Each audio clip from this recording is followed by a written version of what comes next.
Welcome to all of you. Today we are talking about quartz and quartz glass. हम आज quartz और glass के बारे में डिस्कशन करने वाले हैं। क्वार्टज और ग्लास को डिस्कस करने से पहले मैं आपको थोड़ा सा रिमाइंड कराना चाहता हूँ कि प्रीवियस लेक्चर्स के अंदर हम लोगों ने टाइप ऑफ सॉलिड्स पढ़ा था। उसमें हमने पढ़ा था कि सॉलिड जनरली जो है दो कैटेगरीज में क्लासिफाइड होते हैं, एक क्रिस्टलाइन सॉलिड होता है और दूसरा अमॉर्फस सॉलिड होता है। क्रिस्टलाइन सॉलिड के बारे में थोड़ा सा जाना था, फिर अमॉर्फस सॉलिड के बारे में थोड़ा जाना था। तो अब मैं यहाँ एक डायग्रामेटिकली ये एक फिगर बनाता हूँ, उसके द्वारा हम लोग समझने की कोशिश करते हैं। तो देखो जरा, मैं ये एज्यूम कर रहा हूँ कि हमारे जो कॉन्स्टिट्यूएंट पार्टिकल है ना वो स्फेरिकल है। कैसे हैं? स्फेरिकल, यानी गोलाकार आकृति के हैं। ठीक है।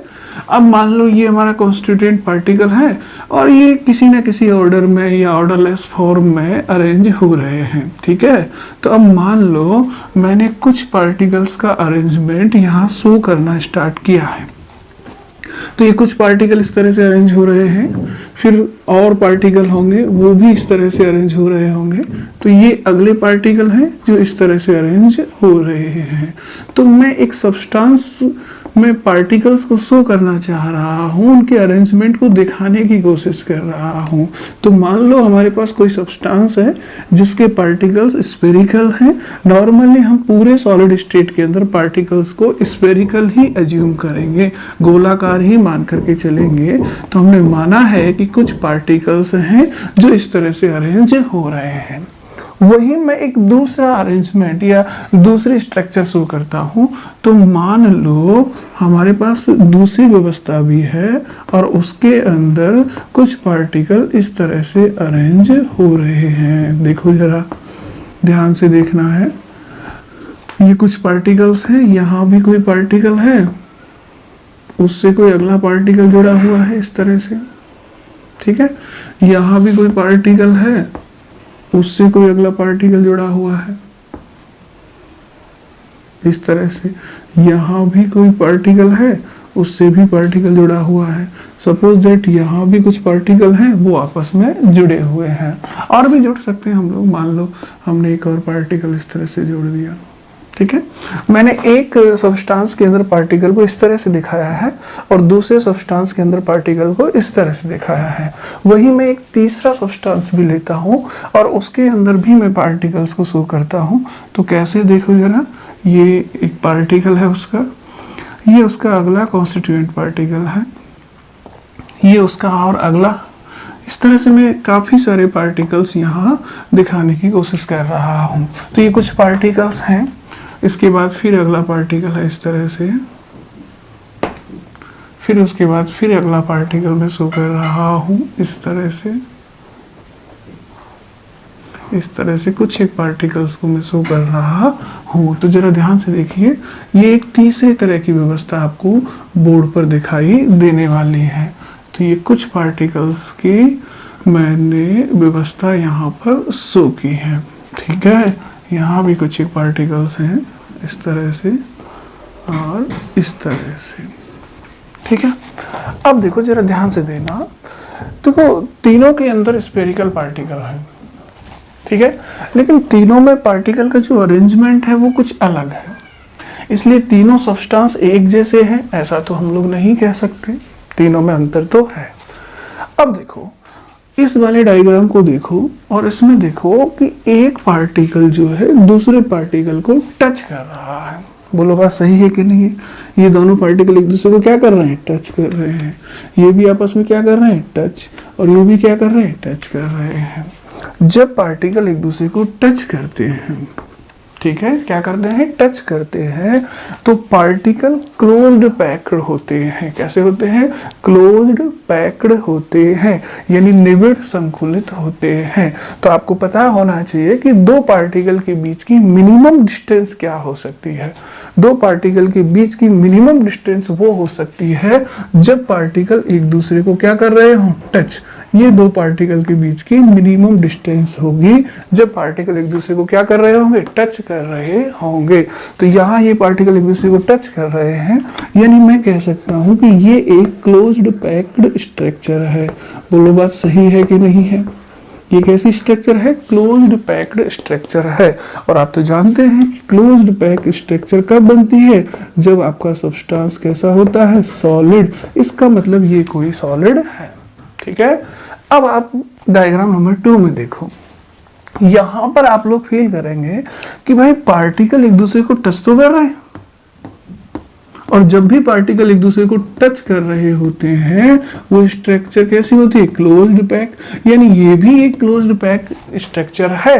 हाँ, पैकिंग उतनी अच्छी नहीं है, यानी आप ये कह सकते हैं कि यहाँ बहुत ज़्यादा अच्छी पैकिंग नहीं है, यानी ये जो भी है इसकी पैकिंग एफिशिएंसी बहुत अच्छी नहीं है, जबकि इसकी पैकिंग थोड़ी ठीक है। लेकिन हाँ, क्लोज पैकिंग तो है, क्योंकि पार्टिकल एक दूसरे को क्या कर रहे हैं? टच कर रहे हैं। और क्लोज पैकिंग में पार्टिकल एक दूसरे से मिनिमम डिस्टेंस पर होते हैं, जहां वो एक दूसरे को टच कर रहे होते हैं। ये बात अलग है कि ये वाली पैकिंग इस पैकिंग की तुलना में बहुत ज़्यादा अच्छी नहीं है, लेकिन क्लोज पैकिंग तो है, यानी यहाँ भी पार्टिकल टच कर रहे हैं, तो ये भी एक तरह से क्या है? क्लोज्ड पैक्ड ही है। कैसा है? Closed packed. और क्लोज्ड पैक है तो ये भी एक तरह से क्या है? सॉलिड है। तो आप देख रहे हैं कि मैंने सॉलिड के लिए 2 डायग्राम यहाँ पर बनाए हैं। अब हम लोग तीसरे डायग्राम पर डिस्कशन करते हैं। देखो, तीसरे डायग्राम में क्या पार्टिकल एक दूसरे को फिजिकली टच कर रहे हैं? क्या पार्टिकल एक दूसरे से मिनिमम डिस्टेंस पर है? नहीं। आप देखो जरा, इन पार्टिकल के बीच में कुछ गैप है, इनके बीच में भी कुछ गैप है, इनके बीच में भी कुछ गैप है। इसका मतलब पार्टिकल जो है वो एक दूसरे को टच नहीं कर रहे हैं, यानी ये क्लोज्ड पैक्ड स्ट्रक्चर नहीं है, ये निबिड़ संकुलित संरचना नहीं है। अगर ये क्लोज्ड पैक्ड स्ट्रक्चर नहीं है तो ये सॉलिड तो नहीं हो सकता। इसका मतलब ये सॉलिड नहीं है। तो फिर ये क्या होगा? एक्चुअल में ये लिक्विड हो सकता है। क्या हो सकता है? लिक्विड हो सकता है। ठीक है, अगर मैं इसी को गैस बनाना चाहता तो हम लोग क्या करते? इन पार्टिकल्स को एक दूसरे से दूर दूर भेज देते, बहुत ज़्यादा डिस्टेंस पर भेज देते। यानी मान लो अगर ये पार्टिकल एक दूसरे से बहुत ज़्यादा डिस्टेंस पर जाने लगे, जितना एरिया इनको मिले उस पूरे एरिया में ये पार्टिकल फैल जाए एक तरह से, पूरी तरह से, तो फिर ये क्या बन जाएगा? गैस बन जाएगा। ठीक है, तो अभी पार्टिकल ना तो बहुत ज्यादा दूर है ना बहुत ज्यादा पास है। बहुत ज्यादा पास है मतलब एक दूसरे को टच नहीं कर रहे हैं, इसलिए ये सॉलिड भी नहीं है। और पार्टिकल बहुत ज्यादा दूर नहीं है तो ये गैस भी नहीं है, तो फिर ये लिक्विड फेज हो सकता है। तो इसका मतलब ये एक सॉलिड है, ये भी एक सॉलिड है, और ये क्या है? लिक्विड होता है। अब बात को जरा समझिएगा कि ये जो सॉलिड आपके सामने दिख रहा है और ये जो सॉलिड आपके सामने दिख रहा है, दोनों में डिफरेंट क्या है? तो दोनों में डिफरेंट ये है कि इस वाले सॉलिड में आप देख रहे हैं कि पार्टिकल का एक रेगुलर अरेंजमेंट आपको दिखाई दे रहा होगा। कैसे रेगुलर दिखाई दे रहा है? तो देखो जरा, पार्टिकल्स की एक रो दिखाई दे रही है आपको, उसके ऊपर फिर दूसरी रो आपको दिखाई दे रही है, फिर उसके ऊपर तीसरी रो भी आपको दिखाई दे रही है। यानी पार्टिकल एक दूसरे को टच करते हुए रो के रूप में, पंक्तियों के रूप में अरेंज हो रहे हैं। ठीक है, अगर आप ऊपर से देखना चाहें वर्टिकली तो भी आपको पता चलेगा कि एक रो ये है, दूसरी ये है, तीसरी ये है, चौथी ये है। यानी इसके अंदर आपको पार्टिकल का एक रेगुलर अरेंजमेंट दिखाई दे रहा है। इसलिए ये जो है ना, ये आपका किस टाइप का सॉलिड है? ये आपका क्रिस्टलाइन सॉलिड है। कैसा सॉलिड है? Crystalline solid. ठीक है, लेकिन यहाँ आप देखेंगे कि पार्टिकल अरेंज्ड तो है, लेकिन मतलब वेल अरेंज्ड नहीं है, ऐसा कह सकते हैं। यहाँ जो पार्टिकल्स हैं उनका अरेंजमेंट फिक्स नहीं है। क्लोज पैक तो फिर भी है, टच तो कर रहे हैं, लेकिन देखो ये इस तरह से है, फिर ये इस तरह से है, ये इस तरह से, ये इस तरह से, ये वाला इस तरह से, यानी यहाँ कोई भी रेगुलरिटी आपको दिखाई देने वाली नहीं है, एक रैंडम अरेंजमेंट आपको दिखाई देगा, कोई फिक्स पैटर्न नहीं है पार्टिकल के अरेंज होने का। जैसा यहाँ था, यहाँ तो एकदम फिक्स पैटर्न था पार्टिकल के अरेंज होने का, और यहाँ पर पार्टिकल के अरेंज होने का कोई फिक्स पैटर्न नहीं है, यानी रैंडम पार्टिकल जो है बिखरे हुए हैं, ऐसा आप लोग कह सकते हो, बट एक दूसरे को टच कर रहे हैं। तो फिर आप समझ सकते हैं कि अगर फिक्स्ड यानी रेगुलर अरेंजमेंट नहीं है तो फिर ये किस तरह का सॉलिड होगा, ये अमॉर्फस सॉलिड होगा। कैसा सॉलिड होगा? अमॉर्फस सॉलिड, यानी ये एक अमॉर्फस टाइप का सॉलिड है। ठीक है, ये हो गया आपका क्रिस्टलाइन सॉलिड, ये हो गया आपका अमॉर्फस सॉलिड। इसकी बात करें तो ये तो है ही क्या, आपका लिक्विड है। क्या है? लिक्विड है। अब माय डियर मेरी बात को समझने की कोशिश करना। देखो ये एक सॉलिड है बट अमॉर्फस सॉलिड है, और ये क्या है? लिक्विड होता है। अब जरा आप गौर कीजिए कि अगर मैं इस डायग्राम को गौर से देखिए, इस वाले डायग्राम को, अगर मैं इन पार्टिकल्स को थोड़ा सा जूम कर दूं, जूम करने का मतलब समझ रहे हैं, इन पार्टिकल को थोड़ा सा डिस्टेंस कर दूं, ठीक है, अगर मैं इन पार्टिकल को थोड़ा सा जूम करता हूं ऐसे, तो आप देखो जरा, इसको जैसे ही आप जूम करेंगे आपको ये वाली फिगर दिखाई देने लगेगी। जरा इनको डिस्टेंस लेके आओ, इन दोनों को, ये दिखेगा। इन दोनों को डिस्टेंस लेके आओ, ये दिखेगा। इन दोनों को डिस्टेंस लेके आओ, ये दिखेगा।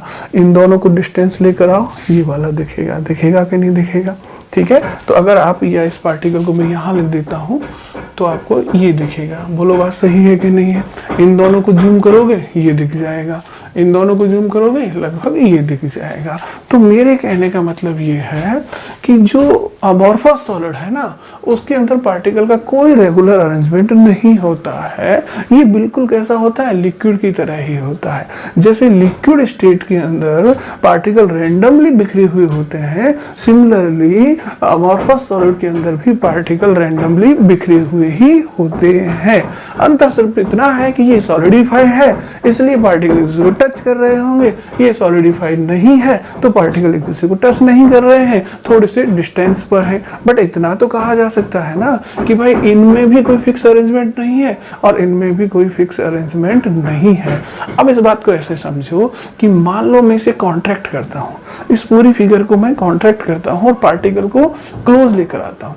तो मैं इसको क्लोज लाऊंगा तो ये बन जाएगा, इसको क्लोज लाऊंगा ये बन जाएगा, इनको क्लोज लाऊंगा ये बन जाएगा, इनको क्लोज लाऊंगा ये बन जाएगा। यानी अगर मैं इसको कॉन्ट्रैक्ट कर दूं तो मुझे ये मिल जाएगा, और अगर एक्सपेंड कर दूं तो मुझे ये मिल जाएगा। क्यों? क्योंकि दोनों में अरेंजमेंट तो कुछ है नहीं, बस पार्टिकल पास आ जाएंगे तो ये अमॉर्फस सॉलिड हो जाएगा, थोड़े दूर चले जाएंगे तो ये लिक्विड हो जाएगा। अब आपको एक चीज ध्यान देनी है, वो क्या कि मान लो मेरे पास ये लिक्विड है और इसके अंदर जो पार्टिकल है वो रैंडमली बिखरे हुए पड़े हैं, ठीक है।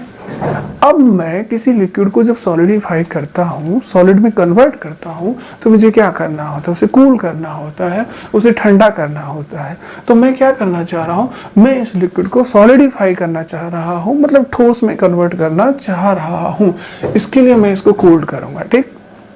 अब जब मैं इसको कूल करूंगा तो मेरे पास इसको कूल करने के दो तरीके हैं। क्या? एक तो मैं इसको बहुत स्मूथली कूल करता हूँ, बहुत धीरे धीरे धीरे स्लोली जो है इसको मैं ठंडा करता हूँ, और एक तरीका हो सकता है कि मैं इसको एकदम रैपिडली, है ना, एकदम फास्ट कूल कर देता हूँ, इंस्टेंट टेम्परेचर बहुत कम करके बहुत लो टेम्परेचर पर इंस्टेंट इसको कूल कर दूं। तो ध्यान दीजिएगा, जब मैं इसको स्मूथली कूल करूंगा, धीरे धीरे ठंडा करूंगा, तो क्या होगा कि धीरे धीरे जब ठंडा करेंगे तो ये पार्टिकल एक दूसरे के नजदीक आएंगे, और नजदीक ही नहीं आएंगे, क्योंकि मैं बहुत धीमे इसको ठंडा कर रहा हूँ, बहुत स्लोली इसको कूल कर रहा हूँ, तो इन पार्टिकल को रेगुलर अरेंज होने का टाइम भी मिलेगा, इन पार्टिकल को एक अच्छे पैटर्न में अरेंज होने का सफिशिएंट टाइम मिलेगा। इसलिए पॉसिबिलिटी है कि ये पार्टिकल जब हम इसको धीरे धीरे से कूल करेंगे तो ये पार्टिकल रेगुलरली अरेंज होकर के क्रिस्टलाइन सॉलिड में कन्वर्ट हो जाए। इस बात की पॉसिबिलिटी है।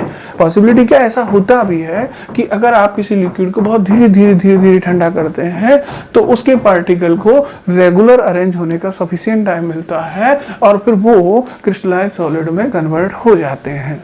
लेकिन माय डियर, अगर आपने इसकी रैपिड कूलिंग कर दी, क्या कर दी, रैपिड कूलिंग, यानी फास्ट आपने कूलिंग कर दी, ये देखो रैपिड कूलिंग।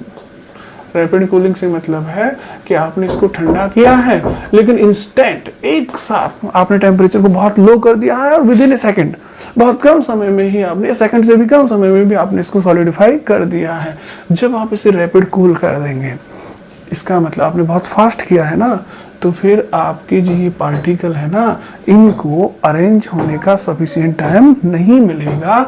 इसका मतलब ये पार्टिकल जैसे हैं वैसे के वैसे ही सॉलिडिफाई हो जाएंगे। इसका मतलब आपने रैपिड कूलिंग की, पार्टिकल इस तरह से बिखरे पड़े थे, ये ऐसे कैसे कॉन्ट्रैक्ट हो जाएंगे और सॉलिडिफाई हो जाएंगे। यानी अगर आपने इंस्टेंट कूलिंग की है, फास्ट कूलिंग की है, रैपिड कूलिंग की है, तेजी से आपने कूल कर दिया है, तो उस केस में इन पार्टिकल को रेगुलर अरेंज होने का टाइम नहीं मिलेगा और ये इंस्टेंट जो है कॉन्ट्रैक्ट हो जाएगा, एक दूसरे के करीब आ जाएंगे और फिर इसमें चेंज हो जाएंगे। यानी मैं ये कह रहा हूँ कि अगर आपने रैपिड कूलिंग कर दी है तो फिर ये लिक्विड सॉलिडिफाई तो हो जाएगा, बट इन पार्टिकल को सफिशिएंट टाइम नहीं मिल पाएगा अरेंजमेंट का, इसलिए ये पार्टिकल अरेंज्ड नहीं हो पाएंगे, जैसे हैं वैसे ही कॉन्ट्रैक्ट होकर के सॉलिडिफाई हो जाएंगे। इसका मतलब रैपिड कूलिंग करने पर आपको जो सॉलिड मिलेगा वो कैसा होगा, अमॉर्फस सॉलिड होगा। कैसा होगा, अमॉर्फस सॉलिड होगा। अब देखो एक बात ध्यान देना, इसका मतलब तो ये हुआ कि लिक्विड स्टेट और अमॉर्फस सॉलिड जो है उनमें पार्टिकल के अरेंजमेंट में कोई अंतर नहीं होता। जैसे लिक्विड में पार्टिकल बिखरे हुए रैंडमली पड़े हुए हैं, सिमिलरली अमॉर्फस सॉलिड के अंदर भी तो पार्टिकल उसी तरह से पड़े हुए होते हैं। बस हमने लिक्विड को जो अमॉर्फस सॉलिड में कन्वर्ट किया है तो रैपिड कूलिंग की है, या इसे मैं कहूँ सुपर कूलिंग की है। क्या है, सुपर कूलिंग। तो आपसे कोई पूछे कि भाई आप किसी लिक्विड से अमॉर्फस सॉलिड कैसे ऑब्टेन करोगे, तो फिर आप कहेंगे कि भाई हम किसी लिक्विड को रैपिड कूल करके उससे अमॉर्फस सॉलिड ऑब्टेन कर सकते हैं। यानी कि अमॉर्फस सॉलिड जो होता है वो कुछ भी नहीं है, वो लिक्विड ही होता है। एक ऐसा लिक्विड होता है जिसे आपने रैपिडली कूल करके सॉलिडिफाई में कन्वर्ट कर दिया है या सॉलिडिफाई कर दिया है। इसलिए हम कह सकते हैं कि अमॉर्फस सॉलिड कुछ नहीं होते, ये सुपर कूल्ड लिक्विड होते हैं। क्या होते हैं, सुपर कूल्ड लिक्विड। यानी ऐसे लिक्विड हैं जिनको आपने इंस्टेंट यानी रैपिडली कूलिंग करके सॉलिड में चेंज कर दिया है। पार्टिकल का कोई रेगुलर अरेंजमेंट नहीं है। तो आप याद रखेंगे कि जो अमॉर्फस सॉलिड होते हैं, कौन होते हैं, अमॉर्फस सॉलिड। अमॉर्फस का मतलब तो समझ रहे होंगे क्या होता है अमॉर्फस का मतलब, बताओ जरा। अमॉर्फस का मतलब अक्रिस्टलीय ठोस ही होता है। तो जो अमॉर्फस सॉलिड होते हैं दे कैन ऑब्टेन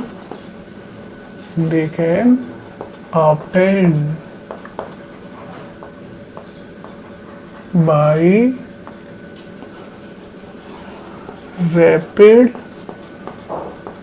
रैपिड का मतलब समझते हैं ना, fast instant cooling.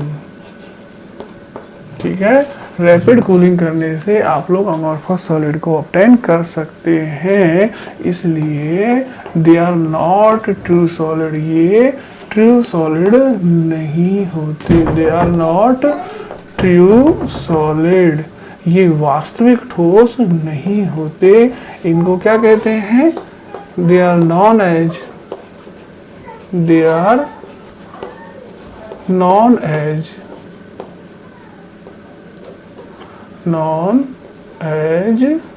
Super cooled liquid. क्या कहलाते हैं, सुपर कूल्ड लिक्विड। तो बात को आप होपफुली अच्छे से समझ पा रहे होंगे कि अमॉर्फस सॉलिड को सुपर कूल्ड लिक्विड क्यों कहते हैं, क्योंकि ये बिल्कुल लिक्विड ही होता है। जैसे लिक्विड स्टेट में पार्टिकल रैंडम होते हैं, सिमिलरली अमॉर्फस सॉलिड के अंदर भी ऐसा ही होता है। बस आपने इसको रैपिड कूल कर दिया है, तो इस डायग्राम को बस आप कॉन्ट्रैक्ट कर दीजिए। जैसे आप कॉन्ट्रैक्ट करेंगे ये आपको सॉलिड फेज में मिल जाएगा। बट कैसा सॉलिड मिलेगा, अमॉर्फस सॉलिड। इसलिए हम इनको क्या कहते हैं, सुपर कूल्ड लिक्विड। हिंदी में मैं पूरी तरह से कहूँ तो अमॉर्फस सॉलिड जो होते हैं वो ऐसे सॉलिड होते हैं जो किसी लिक्विड को इंस्टेंट यानी तेज गति से कूल करने पर प्राप्त होते हैं। इनमें पार्टिकल्स लिक्विड फेज की तरह ही रैंडमली बिखरे हुए होते हैं। ध्यान रखेंगे आप लोग इस बात को, मतलब रैंडमली बिखरे ही नहीं होते, बल्कि अमॉर्फस सॉलिड के अंदर तो हमने एक करेक्टर और आपको बताया था कि अमॉर्फस सॉलिड जो होते हैं उनके अंदर लिक्विड की तरह फ्लूइडिटी यानी बहने का गुण भी होता है। अब आप समझ ही सकते हैं कि है तो ये लिक्विड ही ना, बिल्कुल पूरी तरह से लिक्विड ही है, बट सॉलिडिफाई हो गया है, इसलिए लिक्विड स्टेट के करेक्टर भी इसमें दिखाई देते हैं। और वो क्या है कि इसमें फ्लो की टेंडेंसी होती है। याद करो लास्ट लेक्चर में या पिछले लेक्चर्स में हमने डिस्कस किया था कि कांच जो है वो फ्लो करता है। क्यों करता है? क्योंकि वो अमॉर्फस सॉलिड होता है। तो होपफुली आप ये समझ पा रहे होंगे कि क्रिस्टलाइन सॉलिड, अमॉर्फस सॉलिड और लिक्विड स्टेट में क्या रिलेशन हो सकता है और लिक्विड को अमॉर्फस सॉलिड में कैसे कन्वर्ट किया जा सकता है। ध्यान रखोगे इस बात को, इसलिए हम इसे अति शीतित द्रव, सुपर कूल्ड लिक्विड भी कहते हैं। किसको? अमॉर्फस सॉलिड को। ठीक है, इस चीज को आप अच्छे से ध्यान रखेंगे। अब देखो, हम लोग क्रिस्टलाइन सॉलिड और अमॉर्फस सॉलिड और लिक्विड को अंडरस्टैंड करने के बाद अब हम बात करते हैं क्वार्टज पर और क्वार्टज ग्लास पर। तो हमारी नेक्स्ट हेडिंग है कि क्वार्टज क्या होता है, क्वार्टज एंड क्वार्टज ग्लास, या इसे आप लोग इन जनरल ग्लास भी बोल सकते हो। ग्लास तो समझते हैं ना आप लोग क्या होता है। ग्लास में मतलब कांच। क्या मतलब है? कांच। ठीक है, और ये तो हिंदी में भी आप इसको क्या ही बोलोगे? क्वार्टज ही बोलोगे।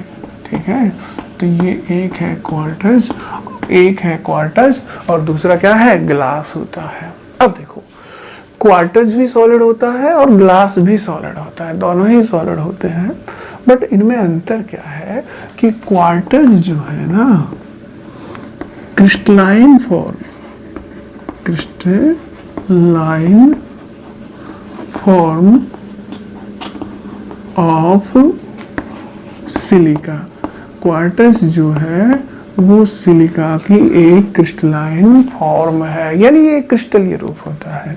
जबकि ग्लास जो होता है ना वो अमॉर्फस फॉर्म होता है। कैसा फॉर्म होता है? अमॉर्फस, यानी एक क्रिस्टलीय फॉर्म है, फॉर्म ऑफ सिलिका, यानी एक क्रिस्टलीय फॉर्म है और दूसरी कैसी फॉर्म है? अमॉर्फस फॉर्म होती है। अब ये जो क्रिस्टलीय फॉर्म होती है ना, इसके अंदर क्या होता है? In which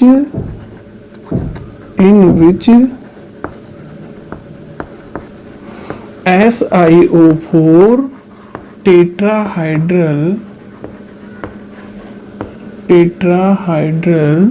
are regularly arrange. अब भाई देखो, आप एक बात खुद ही सोच लीजिए कि अगर क्रिस्टलाइन सॉलिड है तो कॉन्स्टिट्यूएंट पार्टिकल जो होंगे वो कैसे होंगे? रेगुलर होंगे या इरेगुलर होंगे?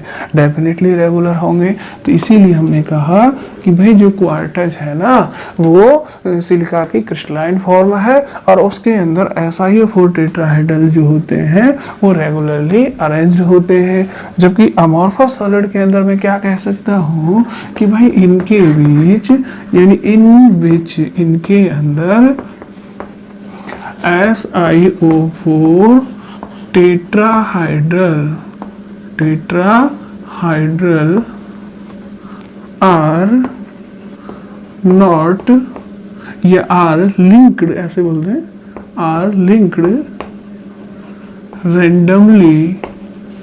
रैंडमली मतलब बिखरे हुए, कोई ऑर्डर नहीं होता, रैंडमली टू ईच अदर। यानी यहाँ पर कॉन्स्टिट्यूएंट पार्टिकल तो वही है। क्या है कॉन्स्टिट्यूएंट पार्टिकल? सिलिका है, यानी कि SiO4 टेट्राहाइड्रल ही है लेकिन वो SiO4 टेट्राहाइड्रल जो आपस में जुड़ा है ना वो रैंडमली जुड़ा हुआ है। जबकि यहाँ पर जो जुड़ा होगा वो कैसा होगा? वेल अरेंज होगा, रेगुलरली अरेंज होगा। तो ये जो SiO4 टेट्राहेड्रल है ना, इसके बारे में मैं आपको थोड़ा सा बताऊं तो टेट्राहेड्रल तो हम लोग डिस्कस कर चुके हैं किस तरह का होता है। तो ये कुछ इस तरह से होगा, 4 बॉन्ड होंगे और वो टेट्राहेड्रली अरेंज होंगे और यहाँ पर कुछ ऑक्सीजन जुड़ी हुई होंगी, ठीक है, और वो आगे भी लिंक्ड होंगी, ठीक है। इस तरह का एक SiO4 टेट्राहेड्रल होता है। तो देखो जो क्वार्टज होता है ना वो क्रिस्टलाइन फॉर्म है, ठीक है, क्रिस्टलाइन फॉर्म है। तो उसके अंदर SiO4 टेट्राहेड्रल यानी ये वाली यूनिट जो है ना ये रेगुलरली अरेंज दिखाई देगी, जबकि अमॉर्फस फॉर्म होने की वजह से ग्लास के अंदर SiO4 जो यूनिट है ना वो रेगुलरली अरेंज दिखाई नहीं देगी, यानी रैंडमली एक दूसरे से जुड़ी हुई होगी। अब चूंकि मैं आपको पहले भी बता चुका हूं कि जो अमॉर्फस सॉलिड होते हैं ना वो ट्रू सॉलिड नहीं होते, वो क्या कहलाते हैं, सुपर कूल्ड लिक्विड कहलाते हैं। Since it is a amorphous solid, तो आप जानते हैं कि अमॉर्फस सॉलिड जो होते हैं they are not true solid, they are not true solid, ये ट्रू सॉलिड नहीं होते। तो फिर ये क्या कहलाते हैं, they known as super cooled liquid, ठीक है। यानी कि अगर आपसे कोई कहे कि भाई ग्लास को सुपर कूल्ड लिक्विड क्यों कहते हैं, तो आप कह सकते हैं कि ये एक अमॉर्फस सॉलिड है। अमॉर्फस सॉलिड है तो उनको हम रियल सॉलिड नहीं मानते, उनको क्या मानते हैं हम लोग, सुपर कूल्ड लिक्विड मानते हैं। अच्छा, लिक्विड क्यों मानते हैं, इसका कारण आपको बता चुका हूं मैं कि इनमें पार्टिकल का अरेंजमेंट जो होता है वो लिक्विड फेज की तरह ही होता है। ना केवल अरेंजमेंट लिक्विड फेज की तरह होता है but they also have fluidity, इनके अंदर बहने का भी गुण होता है। फ्लूइडिटी, दे हैव फ्लूइडिटी, इनके अंदर बहने का भी गुण होता है, ये भी आपको पता है। लाइक लिक्विड, लिक्विड की तरह इनके अंदर बहने का भी गुण होता है। तो अगर आपसे कोई पूछे कि भाई ग्लास जो है वो सुपर कूल्ड लिक्विड क्यों है, तो आप कह सकते हैं कि भाई ये अमॉर्फस सॉलिड है, रियल सॉलिड नहीं है, यानी सुपर कूल्ड लिक्विड ही कहते हैं। क्यों कहते हैं लिक्विड, क्योंकि ग्लास के अंदर पार्टिकल का कोई रेगुलर अरेंजमेंट नहीं है, इसके अंदर भी पार्टिकल उसी तरह से रैंडमली बिखरे हुए होंगे जैसे कि लिक्विड के अंदर होते हैं। बस ऐसा मानो कि किसी लिक्विड को आपने रैपिडली कूल कर लिया है तो आपको सॉलिड फॉर्म प्राप्त हो गई है। और ना केवल रैंडमली ही होते हैं पार्टिकल, बल्कि लिक्विड फेज की तरह इसके अंदर बहने का गुण भी होता है। आपको पता ही है कि कांच बहता है, बहुत स्लो स्पीड से बहता है, लेकिन बहता जरूर है। अब अगर हम लोग इसको डायग्रामेटिकली रिप्रेजेंट करना चाहें कि भाई इनको डायग्रामेटिकली कैसे रिप्रेजेंट करते हैं, तो देखो जरा, हम लोग क्वार्टज की बात करेंगे, है ना। तो क्वार्टज में तो क्या होगा, रेगुलर अरेंजमेंट होगा। तो देखो मैं कुछ रेगुलर अरेंजमेंट यहाँ शो कर रहा हूँ, जरा ध्यान देना। इस तरह से मान लो मैंने, ध्यान दें डायग्राम को जैसे जैसे कंप्लीट करूं आप लोग ध्यान देंगे, है ना। देखो मैं क्या कर रहा हूं, इस पॉइंट पर सिलिका मान रहा हूं, सिलिकॉन मान रहा हूं। ये सारे पॉइंट किसके हैं, SI के हैं, सिलिकॉन के हैं, ठीक है। ये सारे पॉइंट किसके हैं, सिलिकॉन के हैं। ये देखो ये सारे पॉइंट सिलिकॉन के हैं, ठीक है। अब आपको तो पता है कि SiO4 टेट्राहेड्रल होगा तो सिलिकॉन से ऑक्सीजन भी क्या होगा, लिंक्ड होगा। तो मैं क्या करता हूँ, इससे ऑक्सीजन को लिंक कर देता हूँ। यहाँ मैंने मान लो एक ऑक्सीजन लिंक कर दिया, इधर भी एक लिंक होगा तो मैंने यहाँ पर एक और ऑक्सीजन लिंक कर दिया, इधर भी होगा तो मैंने यहाँ पर भी एक और ऑक्सीजन लिंक कर दिया। हालांकि होंगे तो 4 ऑक्सीजन, क्योंकि टेट्राहेड्रल होता है ना, इसलिए। बट हम डायग्राम को सिंपल रखने के लिए केवल कुछ एक ऑक्सीजन ही दिखा रहे हैं, बट आप ध्यान रखिएगा कि प्रत्येक सिलिकॉन टेट्राहेड्रल ही अरेंज होता है, ठीक है। अब मान लो इसके साथ भी ऑक्सीजन जुड़ा होगा, वो मैंने यहाँ जोड़ दिया, इधर भी ऑक्सीजन होगा, वो यहाँ जोड़ दिया, यहाँ का ऑक्सीजन यहाँ जोड़ दिया, और यहाँ का ऑक्सीजन यहाँ, इन दोनों के बीच भी ऑक्सीजन होगा, यहाँ भी ऑक्सीजन होगा, यहाँ भी ऑक्सीजन होगा, इनके बीच भी होगा, इनके बीच भी, और जहाँ जहाँ सिलिकॉन होगा वहाँ वहाँ ऑक्सीजन उससे लिंक्ड होगा, इस तरह से। हालांकि हर सिलिकॉन जो है ना वो टेट्राहेड्रल ही अरेंज होगा। मैं चाहूँ तो इसको भी टेट्राहेड्रल ही शो कर सकता हूँ, बट डायग्राम को सिंपल रखने के लिए हम लोग सभी को टेट्राहेड्रल ही शो नहीं कर रहे, बट इतना है कि सिलिकॉन जो है वो ऑक्सीजन से लिंक्ड होगा। तो ये जो मैं बना रहा हूँ ये तो है सिलिकॉन, और बाकी जो राउंड सर्कल है वो किसके हैं, ऑक्सीजन के। सपोज दैट क्वार्टज के अंदर पार्टिकल का इस तरह का अरेंजमेंट है, तो ये एक रेगुलर अरेंजमेंट दिखाई दे रहा होगा, एक सिलिकॉन के बाद ऑक्सीजन, फिर सिलिकॉन, फिर ऑक्सीजन, फिर सिलिकॉन, और ये टेट्राहेड्रल एक दूसरे को रेगुलरली ज्वाइन करते जा रहे होंगे। एक टेट्राहेड्रल ये रहा, तो उससे दूसरा टेट्राहेड्रल मान लो इस तरह से ये जुड़ गया, तो ये एक टेट्राहेड्रल है, इससे फिर ये दूसरा टेट्राहेड्रल है, ये तीसरा है। इस तरह से टेट्राहेड्रल एक दूसरे से अरेंज होते जा रहे हैं, जुड़ते जा रहे हैं, और एक रेगुलर पैटर्न बनता जा रहा है। अगर इस तरह से रेगुलर एक और रिंग में यहाँ बना दूं, फिर दूसरी बना दूं, फिर तीसरी बना दूं, फिर इसको आगे बढ़ाता चलूं, तो बहुत सारी इस तरह की रिंग में बनाता चलूं, इस तरह की, तो फिर मुझे जो स्ट्रक्चर प्राप्त होगी वो किसकी प्राप्त होगी, क्वार्टज की, क्योंकि क्वार्टज में पार्टिकल का रेगुलर अरेंजमेंट होता है। लेकिन अगर मान लो ये रेगुलरिटी थोड़ी सी डिस्टर्ब हो जाए, है ना, अगर ये रेगुलरिटी डिस्टर्ब हो गई तो फिर अब ये क्वार्टज नहीं रहेगा, क्योंकि डिसऑर्डर्ड हो जाएगा, ऑर्डरलेस हो जाएगा, और ऑर्डरलेस होते ही ये कैसा हो जाएगा, अमॉर्फस हो जाएगा, और ये किस में कन्वर्ट हो जाएगा, ग्लास में कन्वर्ट हो जाएगा। यानी क्वार्टज और ग्लास में कोई बहुत ज्यादा अंतर नहीं है। क्वार्टज भी सिलिका की फॉर्म है, ग्लास भी सिलिका की फॉर्म है, बट क्वार्टज क्रिस्टलाइन फॉर्म है, इसलिए SiO4 टेट्राहेड्रल जो है ना वो रेगुलरली अरेंज आपको दिखाई देगा।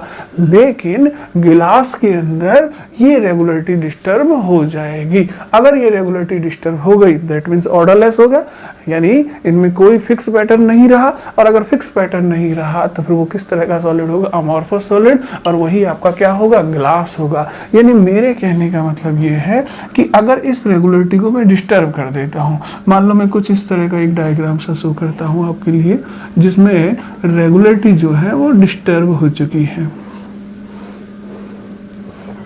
इस तरह से, ठीक है। अब देखो मैं हर एक पॉइंट पर यहाँ सिलिका तो बना रहा हूँ, और वो रहेगा तो टेट्राहेड्रल ही, ये भी ध्यान रखना, लेकिन जो रेगुलर पैटर्न है ना वो आपको दिखाई नहीं देगा, यानी अरेंजमेंट में आपको कोई नियमितता दिखाई नहीं देगी। तो मैंने इस तरह से सिलिका बना दिए हैं। अब मुझे पता है कि प्रत्येक सिलिका जो है वो 4 ऑक्सीजन से जुड़ा होता है, टेट्राहेड्रल होता है, तो ये टेट्राहेड्रल है, होगा तो यहाँ भी टेट्राहेड्रल ही इस तरह से। लेकिन जो रेगुलरिटी आपको यहाँ नजर आएगी वो रेगुलरिटी अब आपको यहाँ नजर आने वाली नहीं है।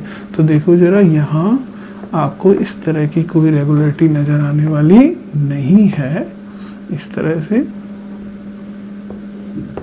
तरह से मैं ऑक्सीजन कनेक्ट करता जा रहा हूँ, लेकिन आपको कोई रेगुलर अरेंजमेंट दिखाई देने वाला नहीं है, ठीक है। ये देखो, ठीक है। अब मैं इस इरेगुलरिटी को और भी बढ़ा सकता हूँ, जैसे मैं इधर बढ़ा देता हूँ, मान के चलो ये लो, इसे भी आगे बढ़ा सकता हूँ, बट आपको यहाँ पर कोई रेगुलर फॉर्म नजर आने वाली नहीं है।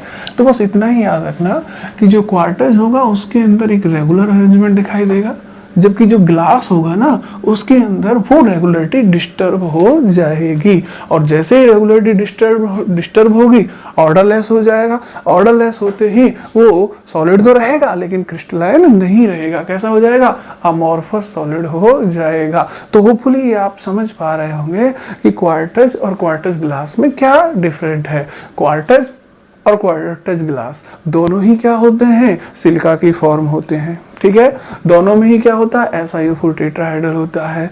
बट अंतर क्या है कि इसमें SiO4 टेट्राहाइड्रल रेगुलर अरेंज होता है, इसलिए ये क्रिस्टलाइन फॉर्म है, जबकि इसमें वही SiO4 टेट्राहाइड्रल रेगुलर अरेंज नहीं होता, इसलिए ये अमॉर्फस वाली फॉर्म है। अगर रेगुलरिटी इस तरह से है तो मैं इसे थोड़ा सा डिस्टर्ब कर दूं तो ये इरेगुलर फॉर्म हो जाएगी। ये अब हो जाएगा आपका अमॉर्फस यानी ग्लास, और ये हो जाएगा आपका क्रिस्टलाइन यानी कि क्वार्टज हो जाएगा। आपसे कोई पूछे कि ग्लास को सुपर कूल्ड लिक्विड क्यों कहते हैं, तो बहुत आसानी से आप बता सकते हैं कि भाई देखो, ग्लास एक रियल सॉलिड नहीं है, ये एक अमॉर्फस सॉलिड होता है। ठीक है, अमॉर्फस होने की वजह से इसके अंदर लिक्विड जैसे करैक्टर भी होते हैं, जैसे ये फ्लो की टेंडेंसी रखता है, बहने का गुण रखता है। ठीक है, लिक्विड की तरह इसमें भी पार्टिकल का कोई रेगुलर अरेंजमेंट नहीं है। जैसे लिक्विड में पार्टिकल बिखरे हैं वैसे ही इसके अंदर भी पार्टिकल बिखरे हुए होते हैं। ये कुछ भी नहीं है, बस ये क्या है, किसी भी लिक्विड को आपने इंस्टेंट कूल कर दिया है, सुपर कूल कर दिया है, तो वो सॉलिडिफाई हो गया है। इसलिए ग्लास को हम लोग रियल सॉलिड ना कहकर क्या कहते हैं, सुपर कूल्ड लिक्विड कहते हैं। और लिक्विड की तरह ही इसके अंदर फ्लूइडिटी का करैक्टर भी होता है। तो होपफुली आप लोग ये समझ पाए होंगे कि क्वार्टज और क्वार्टज ग्लास क्या होते हैं। ये भी आपको अब अच्छे से अंडरस्टैंड हुआ होगा कि भाई जो सॉलिड है उसमें क्रिस्टलाइन सॉलिड, अमॉर्फस सॉलिड और लिक्विड फेज के अंदर किस तरह से अंतर किया जा सकता है। ठीक है, अब आप एक चीज ध्यान देना यहाँ पर कि देखो, लैंग्वेज हिंदी ज़्यादातर रखने की कोशिश की जा रही है, लेकिन आप इस चीज़ का भी ध्यान दें कि आपको हायर स्टडीज़ में आगे पढ़ने के लिए आपको इंग्लिश लैंग्वेज का सहारा लेना ही पड़ेगा। तो ये अच्छा है ना कि हम लोग अभी से थोड़ा सा अभ्यास करते रहें और बाइलिंगुअल चीज़ों को समझने की कोशिश करते रहें। वो हमारे फ्यूचर्स के लिए भी अच्छा है, क्योंकि आगे चलकर आपको अच्छी बुक्स, अच्छे कंटेंट अगर चाहिए होंगे तो वो आपको ऑलवेज इंग्लिश मीडियम में ही अवेलेबल होंगे। इसलिए हम लोग कोशिश करते हैं कि टर्म जो है वो इंग्लिश में रखें ज़्यादातर। हालांकि मैं प्योरली हिंदी में ही बोलता हूँ, लेकिन टर्म्स के बारे में थोड़ी इंग्लिश में रखें, तो उससे क्या है, आगे हमारी अंडरस्टैंडिंग बहुत अच्छी होगी। तो होपफुली आपने सेशन को भी एंजॉय किया होगा।